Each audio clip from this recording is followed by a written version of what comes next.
Hi guys, welcome back to the Bullish Money Media channel. Now, as many of you know, I have been putting out a lot of posts about censorship on Steemit, and I had the great pleasure of receiving a very unique comment from a Steemit user named @LeoPotato, I believe. He wrote an article about an immigrant family that came to Canada, and this immigrant family was trying obviously to adjust to the Canadian customs and the practices and all that stuff, and they're also from a different religion, the religion of peace.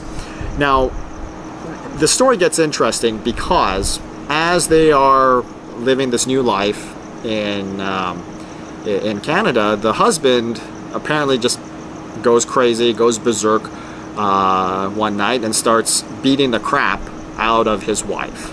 And the wife is near death at this point, and or would have been near death if it were not for, I believe, law enforcement intervention. Now, LeoPotato was critical of the fact that the husband, the abusive husband, the scumbag really, only got 8 days in jail. And the reason why was that the scumbag said that he didn't know that in Canada it was not okay to beat your wife, because apparently wherever crazy hellhole that he came from, it's okay to beat the crap out of your wife. And so to me, I find it absolutely nuts that a Canadian judge would accept this sort of drivel, this nonsense, and gave this abusive person 8 days in jail. And now the wife was, forcibly forced to move back in with her husband, which of course that is a combustible situation, because it's only a matter of time. It is, as LeoPotato mentioned, that it's an inevitability that she will get killed by the hands of her abusive husband. And the whole point that LeoPotato was making was that he posted this article on Steemit, and then immediately it was taken away from the feed, according to LeoPotato. Now, I personally cannot confirm that, so I will, if you have questions to verify that statement, I will direct you to @LeoPotato, who can provide, I'm sure, the verification. But anyways, I thought that, hey, taking a controversial article away from the feed, that's not in the spirit of the decensorship platform that Steemit has advertised. And in this case, I don't think that it is a controversial issue. To me, this is simply about another scumbag, physically abusive husband that should go away in jail for at least 10 years.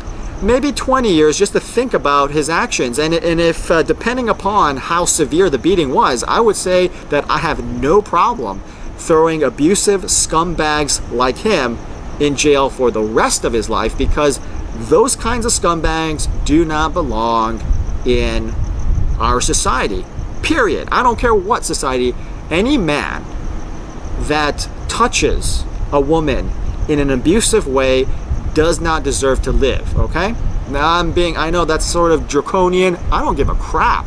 If you're a man, you do not harm a woman, period. Period, okay? I don't want to hear any other talk, okay?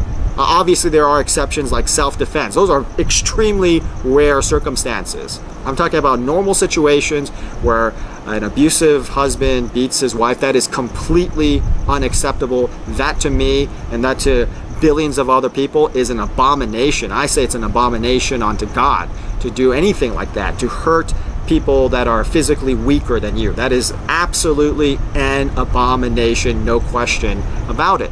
But the Canadian government does not see it that way.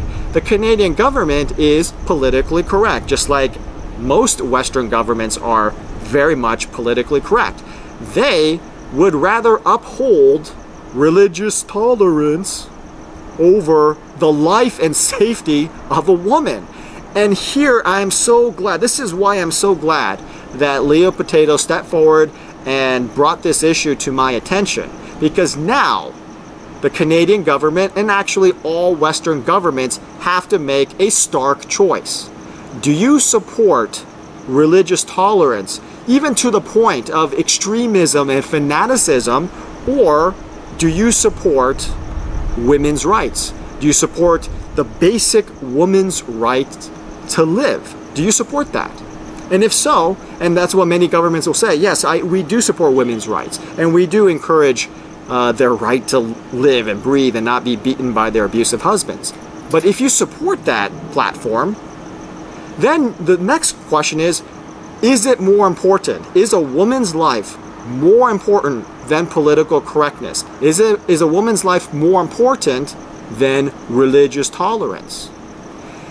The Canadian government is affirming no, that religious tolerance and political correctness is more important than a woman's life, in this case a Muslim woman's life.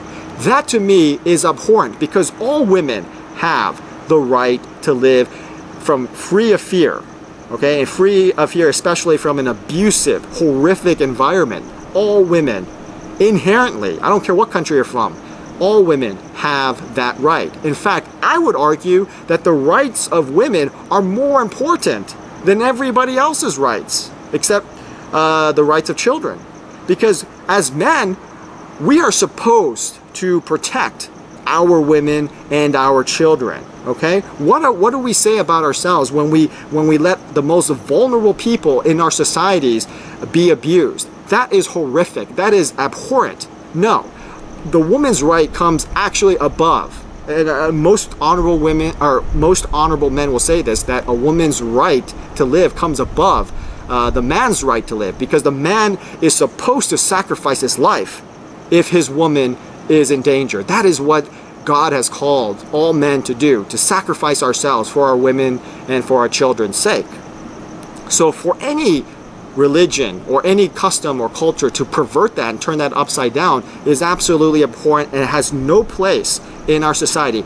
And wife beating and any of that practice, that has absolutely no place in our society. I'm so glad that Leo Potato brought this up, and I'm disappointed if indeed it's true that Steemit was censoring Leo Potato's article. I am so disappointed, because this is the type of conversation that we need to have, because all the more today in this world of rampant jihadism and terrorism, all the more this is a very critical issue, and we need a decentralized platform to speak openly about these issues and to have constructive dialogue and to have constructive solutions.